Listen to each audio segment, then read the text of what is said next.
Are you scared of something? Do you know someone who is so scared of something like spiders that they literally have a panic attack when they see one? Watch this video.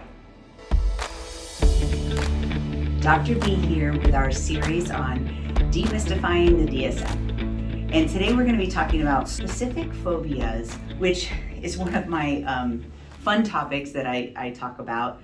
But just to clarify, specific phobias are around a specific thing, not associated with another disorder. So not associated with post-traumatic stress. So if you have a specific fear and it's related to being triggered from a traumatic event, that's more PTSD.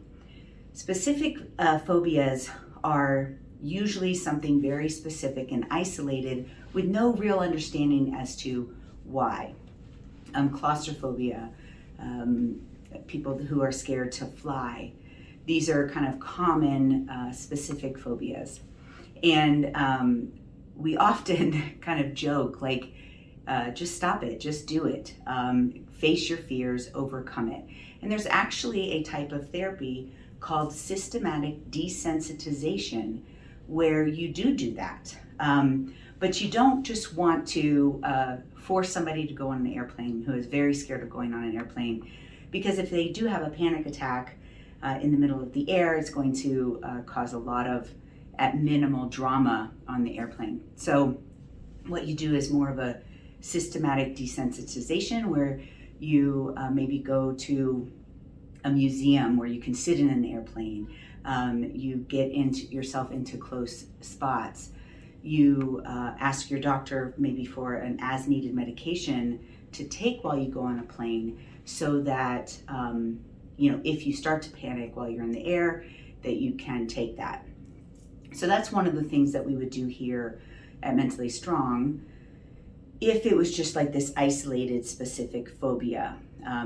But we would challenge you to actually try to do it without the medication, but having the medication there as kind of your security blanket. Like, if I do start to panic, I have something to take that panic away. What we don't like to do, or what I don't like to do when I'm working with people, is just give them something to use as needed and never really working on improving that, because we do know that we can control our anxiety. Sometimes that takes a lot of time and practice, and so we're not against giving medication for that in specific times. But also, I'm going to challenge you, if there's a functional impairment to this, I'm going to challenge you to do it.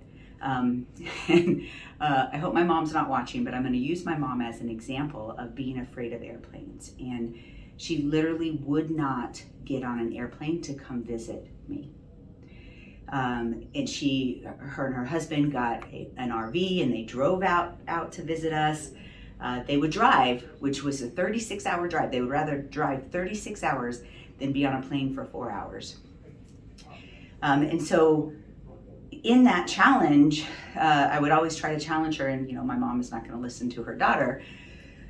But when Reggie died, she had to get on a plane.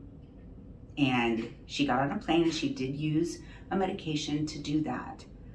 But what she said to me was very powerful. She said, the worst thing has happened, and that's nothing. I can do this. I can get on that plane.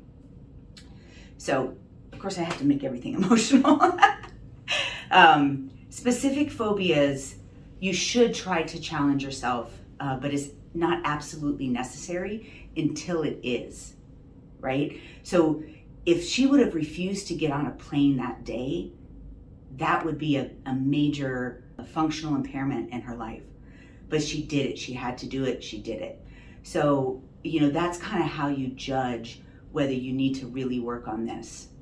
If there was a real emergency, could you do what you had to do to be with your loved ones, or to support, or to whatever the case may be? And so specific phobias don't necessarily have to be treated. Sometimes it's, I'm scared of spiders, so you don't go camping, right?